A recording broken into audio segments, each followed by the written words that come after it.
স্নিগ্ধ বাতাসে ভেসে বেড়ায় পুষ্পের সুগন্ধ, ঘাসে ঘাসে ফুটে ওঠে যেন শিশুর বৃন্দ। রাতের স্বপ্ন ভাঙে প্রথম প্রহরে, এলো নতুন সকাল করা দেয় দাঁড়ে। আসেন এই সকালে যেন শীত আসি আসি ভাব। স্নিগ্ধ এই সকালে আমরাও তাই হাজির হলাম শুভ সকাল জানাতে। শুভ সকাল আমন্ত্রণ কেওএসটির নিবেদিত সকাল 24-এ। আজ রবিবার 21 আশ্বিন 1431 বঙ্গাব্দ এবং 6 অক্টোবর 2024 খ্রিস্টাব্দ। আপনাদের সাথে রয়েছি আমি শাইকা তাবাসসুম। দর্শক, বেশ কয়েকদিন ধরে সারা দেশে বৃষ্টি হচ্ছে, কখনো মুষলধারে কখনো ঝিরঝিরে। আমরা একটু আয়োজনের শুরুতেই আবহাওয়া বার্তাটি জেনে আসবো, তাই দেখব গেল 24 ঘন্টার তাপমাত্রার রেকর্ড এবং আজকে সারাদিনের আবহাওয়ার পূর্বাভাস।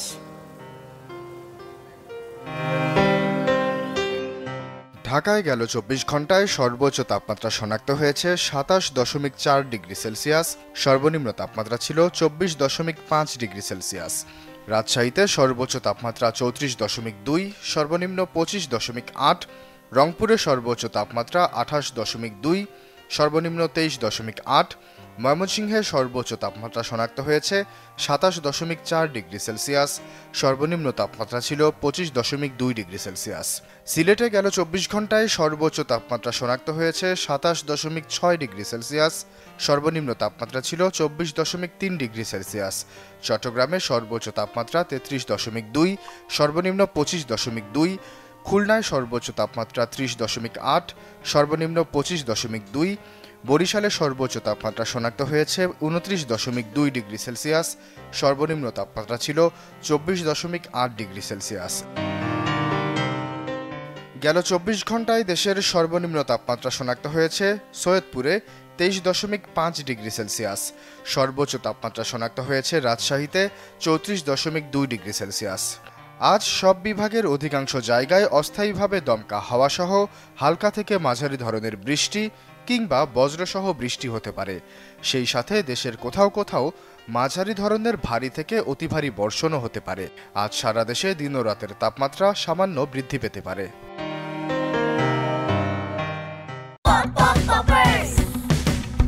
কর্ন, মিল্ক, কোকোনাট আর বাটারের দুর্দান্ত কম্বিনেশনে ইয়াম্মি ক্রাঞ্চি টেস্টের পপার। বেশি ফান নিয়ে এখন 25 গ্রামের বিগ ফান প্যাকেট। দর্শক, আবহাওয়া বার্তায় আমরা জানছিলাম আজ সারা দেশে দিন ও রাতের তাপমাত্রা কিছুটা বাড়তে পারে এবং সেই সাথে কিন্তু আজ সারা দেশে বৃষ্টির সম্ভাবনা রয়েছে। অবশ্যই যারা ঘরের বাইরে বেরোবেন, প্রয়োজনীয় কাজে বেরোবেন, অবশ্যই প্রয়োজনীয় ব্যবস্থা নিয়েও বেরোবেন। দর্শক, টানা বৃষ্টি আর পাহাড়ের ঢলে আরও নাজুক শেরপুরের বন্যা পরিস্থিতি। 35 বছরের মধ্যে এমন ভয়াবহ পরিস্থিতির কবলে পড়েনি স্থানীয়রা। নোয়াখালী, ময়মনসিংহ ও কুড়িগ্রামে দেখা দিয়েছে জলাবদ্ধতা, পানিবন্দী লাখো মানুষ। আবহাওয়া অফিস জানায় ভারী বর্ষণে চট্টগ্রাম বিভাগের শঙ্কা আছে ভূমিধসের। ময়মনসিংহ থেকে আমরা একটু বন্যা পরিস্থিতির খবর জেনে আসব। এই মুহূর্তে ময়মনসিংহ থেকে যুক্ত হচ্ছেন আমাদের সহকর্মী সুলতান মাহমুদ কনিক। সুলতান মাহমুদ কনিক, আমরা বলছিলাম 35 বছর এরকম ভয়াবহ পরিস্থিতির কবলে পড়েনি, তো এখন আসলে সবশেষ কি পরিস্থিতি? আমরা দেখতেই পাচ্ছি আপনার পেছনে পানি, বৃষ্টিও হচ্ছে, কি পরিস্থিতি আসলে সবশেষ সেখানকার? সারিকা, আপনি ঠিকই বলেছেন। আসলে 35 বছর না, এরও বেশি আগের কথা মানুষজন যারা আছেন, স্থানীয়রা, তারা বলছেন যে গত 50 বছরে তারা এই চিত্রটি দেখেনি। একটি বিষয় আপনাকে জানিয়ে রাখি যে ময়মনসিংহের ধোবাউড়া এবং হালুয়াঘাট, এই দুই উপজেলার প্রায় 19টি ইউনিয়নের 80টিরও বেশি গ্রাম এরই মধ্যে কিন্তু প্লাবিত হয়েছে। বিশেষ করে পাহাড়ের পাদদেশে যেহেতু এই দুটি উপজেলার অবস্থান, সেহেতু এখানকার যে সকল মানুষজন আছেন, বাসিন্দারা আছেন, তারা কিন্তু প্রায় সময়ই পাহাড়ি ঢলের পানি কিন্তু তারা দেখে অভ্যস্ত। কিন্তু এই টানা বর্ষণ, টানা 3 দিন ধরে যে বর্ষণ, ভারী বৃষ্টি, এই বৃষ্টির সাথে পাহাড়ি ঢলের পানি এসে যোগ হয়েছে। এই সবকিছু মিলিয়ে এখানকার পরিবেশ কিন্তু একেবারেই দুর্বিষহ বলা চলে। বিশেষ করে শিশুরা যারা আছেন তাদেরকে নিয়ে, শিশু এবং বৃদ্ধরা যারা আছেন তাদেরকে নিয়ে অনেক বেশি বিপাকে পড়েছেন। আমরা অনেকেই দেখেছি যে শহরাঞ্চলে, বিশেষ করে হালুয়াঘাট উপজেলা শহর এবং ধোবাউড়া উপজেলা শহর, এই দুই জায়গায় কিন্তু প্রচুর পরিমাণে কিন্তু পানি উঠেছে এবং মানুষজন বলছেন যে তারা আসলে এই চিত্রটি তারা দেখে অভ্যস্ত নয়। আপনাকে একটু দেখানোর চেষ্টা করি যে এরই মধ্যে প্রচুর তথ্য আছে, সেই তথ্য মতে এবং কৃষি অফিসের তথ্য মতে যে এই সময়টায় কিন্তু আমনের আবাদ হয়েছিল, প্রচুর আমনের আবাদ হয়েছিল। সেই আমনের আবাদের ফলে কিন্তু সেই আমনের আবাদগুলি কিন্তু ফসলের জমি তৈরি হয়ে গেছে। সুলতান মাহমুদ কনিক, আপনাকে ধন্যবাদ। দর্শক, আমরা ময়মনসিংহ থেকে বন্যা পরিস্থিতির খবর জানছিলাম। আমরা জানছিলাম কেউ কেউ বলছে 50 বছরেও এরকম ভয়াবহ পরিস্থিতি দেখেনি। দর্শক, বন্যা পরিস্থিতির তো খবর জানছিলাম, এবার একটু আমরা পত্রিকার খোঁজ খবর নিয়ে আসি। আমরা প্রথম পাতা একটু চোখ বুলিয়ে নেব। কয়েকটি পত্রিকা থেকে আমরা শুরু করব সমকাল দিয়ে। সরকারের নানা কাজে অসন্তোষ বিএনপির, সংস্কার ও নির্বাচনের রোডম্যাপ চায় জামায়াত, প্রধান উপদেষ্টার সংলাপ, নানা দাবি বাম গণতান্ত্রিক জোট গণতন্ত্র মঞ্চের, রাজনৈতিক ঐক্যমত্যের ভিত্তিতে নির্বাচনী সময়সীমা, সাবেক এমপি মন্ত্রীরা কিভাবে পালিয়ে যাচ্ছে খতিয়ে দেখতে বলছেন মির্জা ফখরুল ইসলাম, ভালো নির্বাচনের জন্য সরকারকে যৌক্তিক সময় দিতে চাই বলেছেন ডাক্তার শফিকুর রহমান। এদিকে রাশিয়ার ঋণ পরিশোধে নতুন অনিশ্চয়তা, রূপপুর প্রকল্পের ঋণ পরিশোধে সোনালী ব্যাংকের আলাদা হিসাবে জমা $809 মিলিয়ন, দণ্ডসুদ আরোপ করতে চায় রাশিয়া, রাজি নয় বাংলাদেশ। সাবেক রাষ্ট্রপতি বদরুদ্দোজা চৌধুরী আর নেই। ভারতের প্রশাসনের সামনেই আওয়ামী লীগ নেতাদের অবৈধ বাস, স্বজনের কাছ থেকে হুন্ডি করে টাকা নিচ্ছেন ভারতে। দর্শক, এই ছিল সমকালের প্রধান প্রধান শিরোনামগুলো। আমরা সমকালের পরে এবার একটু প্রথম আলোতে চোখ বোলাবো।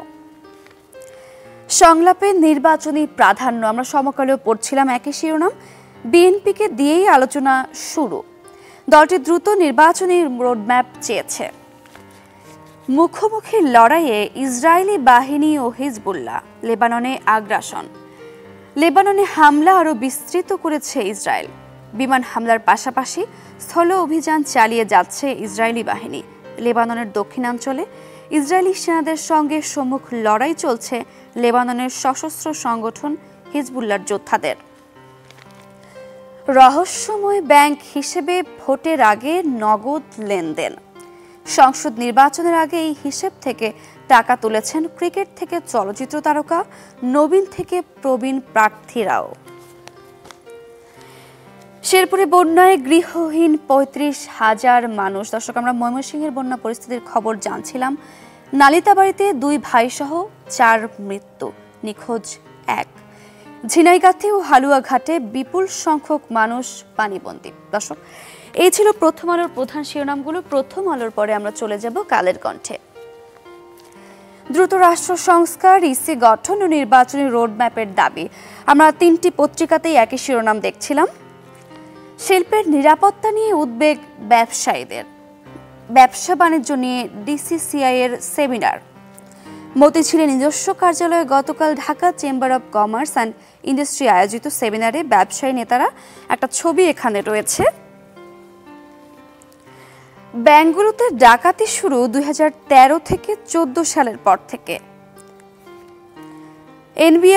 এনআরবি ব্যাংকে দাঁড় করাতে গিয়ে অনেক সমস্যা হয়েছিল। ব্যাংকটির প্রতিষ্ঠাতা চেয়ারম্যান ইকবাল আহমেদ অভি অত্যন্ত স্বপ্নদর্শী মানুষ ছিলেন। একটি শিরোনাম আমরা দেখছিলাম। চলে গেলেন সাবেক রাষ্ট্রপতি ডাক্তার বদরুদ্দোজা চৌধুরী। আমরা এই শিরোনামটিও পড়ছিলাম। গতকাল তাকে আমরা হারিয়েছি।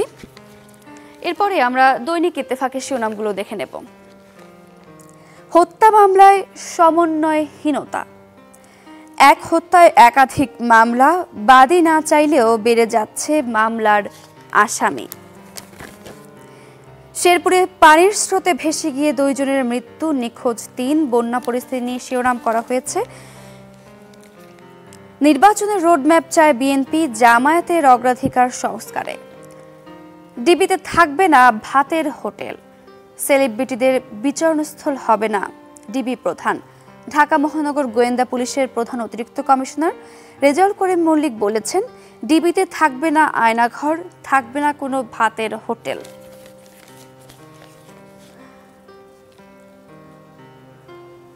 আস্থার সংকটে শিক্ষক শিক্ষার্থী সম্পর্ক। অধ্যক্ষ, প্রধান শিক্ষক সহ সারা দেশে 2000 শিক্ষক নিজ প্রতিষ্ঠানে ঢুকতে পারছে না। দর্শক, এই ছিল দৈনিক ইত্তেফাকের প্রথম পাতার প্রধান শিরোনামগুলো। সবশেষে আমরা একটু বণিক বার্তার শিরোনামগুলো দেখে নেব। টেলিনর বাংলাদেশের সামাজিক ব্যবসার অঙ্গীকার এখন রাখবে কি? খেলাপি হয়ে গেছে জনতা ব্যাংকের 75% ঋণ। 5 গ্রুপের ঋণ 50,000 কোটি টাকা। রাষ্ট্রায়ত্ত জনতা ব্যাংকের 75% ঋণই এখন খেলাপির খাতায়। গত সেপ্টেম্বর শেষে ব্যাংকটির মোট খেলাপি ঋণের পরিমাণ দাঁড়িয়েছে প্রায় 74,000 কোটি টাকা। নির্বাচনী রোডম্যাপ নিয়ে আরও একটি শিরোনাম এখানে আমরা দেখছিলাম। দর্শক, এই ছিল আজকের দিনের প্রধান শিরোনামগুলো। আমরা একটু প্রথম আলোতে আবারও চলে যাব। বন্যার খবর আমরা পড়ছিলাম প্রথম আলোতে। শেরপুরের খবর আমরা বলছিলাম, 3 জন নিখোঁজ এবং 1 জনের মৃত্যুর খবর আমরা পেয়েছিলাম।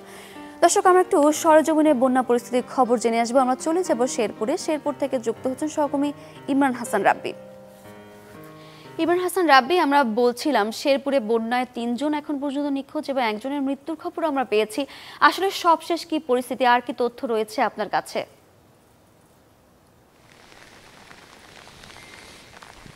শাকিরা, আসলে গত 3 দিনের টানা বর্ষণ আর উজান থেকে নেমে আসা পাহাড়ি ঢলে স্মরণকালের ইতিহাসের সবচাইতে ভয়াবহ পাহাড়ি ঢল আর এই পাহাড়ি ঢল সৃষ্ট বন্যায় ক্ষতিগ্রস্ত কিন্তু এখন শেরপুরের 5টি উপজেলায় কিন্তু এখন এই মুহূর্তে এই পাহাড়ি ঢলে ক্ষতিগ্রস্ত। নতুন করে ইউনিয়নগুলো প্লাবিত হচ্ছে। শেরপুর সদর উপজেলার বেশ 3টি ইউনিয়ন কিন্তু গতকাল থেকে আজকে পর্যন্ত প্লাবিত হয়েছে। আর নিহতের ঘটনা যদি বলি, আসলে গত 3 দিনের এই পাহাড়ি ঢল সংক্রান্ত ঘটনায় এ পর্যন্ত শেরপুর জেলায় 6 জনের মৃত্যু হয়েছে। তার মধ্যে নালিতাবাড়ী উপজেলাতেই 5 জন এবং ঝিনাইগাতী উপজেলাতে 1 জনের মৃত্যু হয়েছে। আসলে এই ভয়াবহ বন্যা একেবারেই আকস্মিকভাবে এবার শেরপুরে ঘটে যাওয়ার কারণে কিন্তু শেরপুরের মানুষজন এই জন্য কোনো ধরনের পূর্ব প্রস্তুতি নিতে পারেনি। অনেকটা গত পরশু রাতে ঘুমন্ত অবস্থায় আসলে সীমান্তবর্তী যে ঝিনাইগাতী এবং নালিতাবাড়ী উপজেলার সীমান্তবর্তী মানুষ রয়েছেন, তারা কিন্তু এই বন্যার কবলে পড়েছেন। তারা বলছিলেন যে আসলে রাতে ঘুমাবার পর মধ্যরাতে ভোগাই নদীর এবং চেল্লাখালী নদীর পানি বিপদসীমার উপর দিয়ে প্রবাহিত হয়ে এবং চেল্লাখালী নদীর বেশ কয়েকটি জায়গায় বাঁধ ভেঙে কিন্তু নালিতাবাড়ী উপজেলার প্রথম দিনই কিন্তু প্লাবিত হয়েছিল প্রায় 1/2 শতাধিক গ্রাম, এবং গতকাল থেকে নালিতাবাড়ী উপজেলা পুরোটা ছাপিয়ে তা কিন্তু এখন নকলা উপজেলা প্লাবিত করেছে। একই অবস্থা ঝিনাইগাতী উপজেলাতেও। ঝিনাইগাতী উপজেলার মহারশী এবং সোমেশ্বরী নদীর পানি বিপদসীমার উপর দিয়ে প্রবাহিত হয়ে এবং মহারশী নদীর বেশ কয়েকটি জায়গায় বাঁধ ভেঙে কিন্তু ঝিনাইগাতী উপজেলার প্রতিটি এলাকায় পানি ঢুকেছে। এখন যদি বলি যে শেরপুর জেলায় প্রায় 1.5 লক্ষাধিক মানুষ কিন্তু এই মুহূর্তে পানিবন্দী রয়েছে। প্রায় 2 লক্ষের উপরে মানুষ কিন্তু এই মুহূর্তে এই বন্যা সংক্রান্ত ঘটনায় কিন্তু ক্ষতিগ্রস্ত হয়েছে। আমরা প্রশাসনের সাথে কথা বলেছি, তারা ত্রাণ তৎপরতা এবং উদ্ধার তৎপরতা চালাচ্ছে। তাদেরকে সহযোগিতা করছে স্থানীয় স্বেচ্ছাসেবী সংগঠন এবং শেরপুরের বাইরে থেকে আসা স্বেচ্ছাসেবী সদস্যরা। এই ছিল আসলে সারিকা আমার কাছে শেরপুরের বন্যা পরিস্থিতি নিয়ে সবশেষ খবর। ইমরান হাসান রাব্বি, আপনাকে অসংখ্য ধন্যবাদ। দর্শক, আমরা শেরপুরের বন্যা পরিস্থিতি নিয়ে জানছিলাম শেরপুরেও স্মরণকালের ভয়াবহ বন্যায় কবলিত শেরপুরবাসী এবং তারা আকস্মিক বন্যা হয় পূর্ব প্রস্তুতি নিতে পারেনি। দর্শক, আমরাও প্রত্যাশা রাখছি খুব দ্রুতই শেরপুর সুস্থ হয়ে উঠবে। দর্শক, কেওএসটি নিবেদিত সকাল 24-এর সময় হলো ছোট্ট একটা বিরতির। ফিরছি আরও আয়োজন নিয়ে, আমাদের সঙ্গেই থাকুন।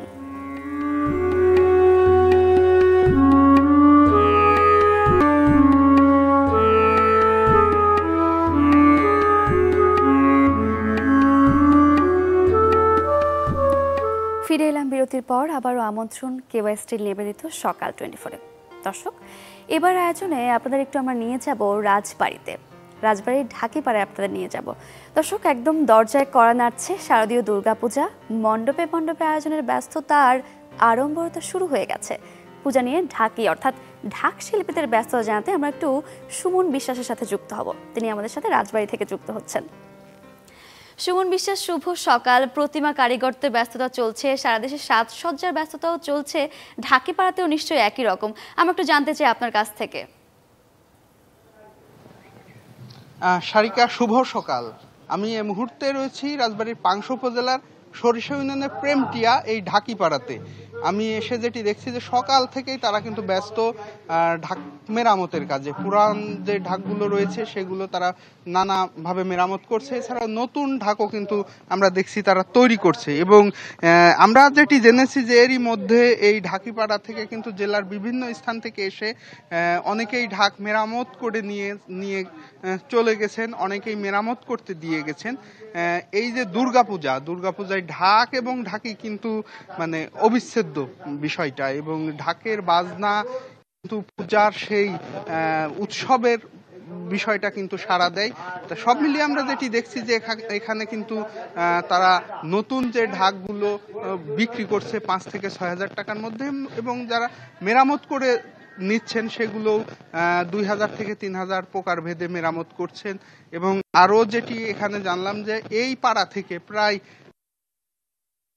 এই জেলার বিভিন্ন স্থানে এমনকি জেলার বাইরের মন্দিরেও কিন্তু ঢাক বাজাতে যাবেন।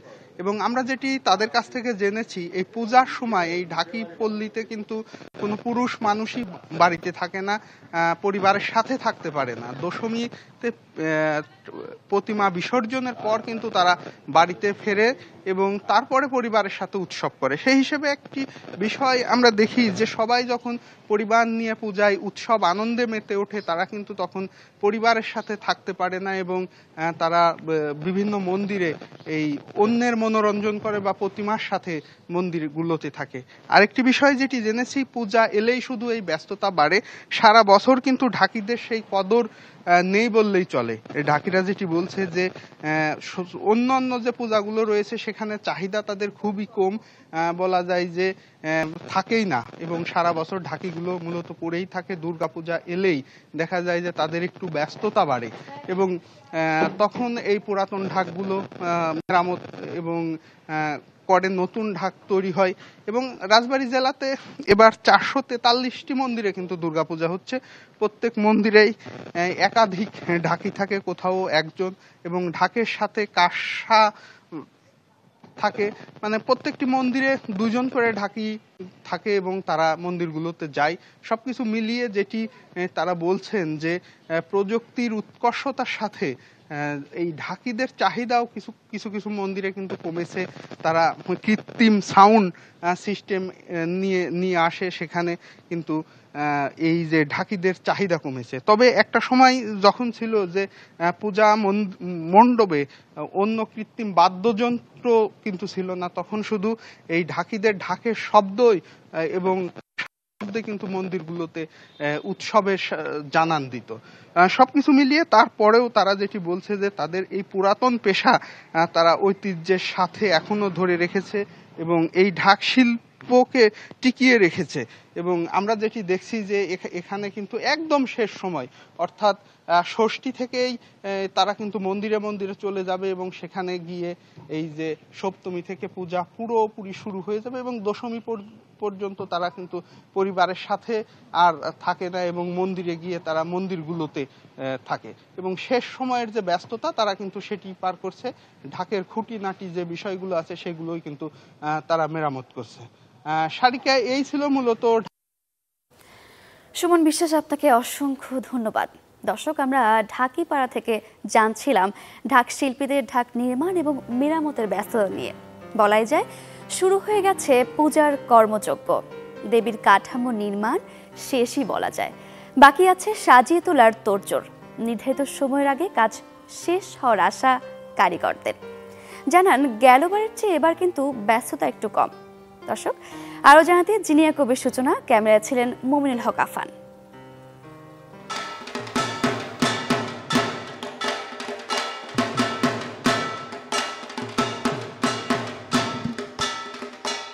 শুরু হয়ে গেছে বাড়ছে প্রতিমা কারিগরদের ব্যস্ততা। কাঠামো তৈরি, এবার কেবল বাকি দেবী দুর্গার সেজে ওঠা।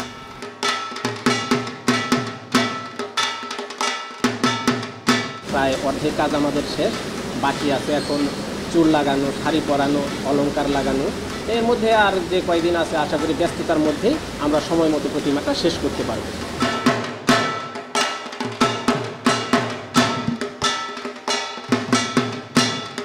এবছর রাজধানীর শহরগুলো দেখা যাচ্ছে প্রতিমার সংখ্যা তুলনামূলকভাবে কম। কারিগরদের কাছেই জানতে চাইব, কারণ তারা এই বিষয়টি সবচেয়ে ভালো বলতে পারবেন। গেল বছরগুলোর তুলনায় এবছরের গল্পটা কতটা রঙিন কিংবা সাদা কালো। প্রতিমা কম, কাজও কম, দেশের অস্থিরতার কারণে আমাদের প্রতিমার সংখ্যা কমে গেছে। পূজা কমের কারণে আমাদের কাজের চাপ মানে প্রথম দিকে ছিলই না, কিন্তু এই লাস্টের দিকে কিছু প্রতিমার অর্ডার হয়েছে। ঢাকের বাদ্য আর শঙ্খের ধ্বনিতে বাতাসে উৎসবের আনন্দ। তবে এই আনন্দ কতটা হৃদয়ের ধমনীতে, নাকি পাশাপাশি জায়গা করে নিয়েছে শঙ্কাও। সব জায়গায় পুজো হচ্ছে, কিন্তু যেহেতু পূজার আগে কিছু কিছু দুর্ঘটনা ঘটেছে, সেগুলো নিয়ে হয়তো কিছুটা শঙ্কা তৈরি হয়েছে। সব ঝঞ্ঝাট বাদ দিয়ে আর সব শঙ্কা দূর করে পঞ্জিকা অনুসারে এবার দেবী দুর্গা আসছেন দোলায় চড়ে। তার এই আশাটা যেন মানুষের আশাকে জিয়ে রাখে, উৎসব যেন আনন্দেরই হয়ে ওঠে, এই প্রার্থনা সবার। জিনিয়া কবির সূচনা, channel 24, Dhaka.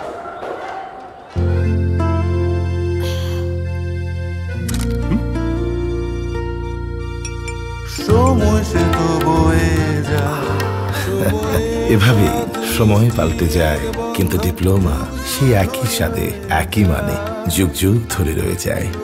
New Zealand dairy, excellence in quality. দর্শক, পূজার শেষ সময়ের প্রস্তুতি নিয়ে আমরা চমৎকার একটি প্রতিবেদন দেখছিলাম। এবার একদম বিদায়ের পালা, এবং বিদায়ের এই সময়টাতে আজ 6 অক্টোবর আপনাদের যাদের জন্মদিন তাদেরকে সকাল 24 পক্ষ থেকে জানাই অনেক অনেক শুভেচ্ছা। আপনার দিনটি অনেক ভালো কাটুক। আজকে এই পর্যন্তই, দেখা হবে আগামী পর্বে। সে পর্যন্ত ভালো থাকুন, সুস্থ থাকুন। সবাইকে শুভ সকাল।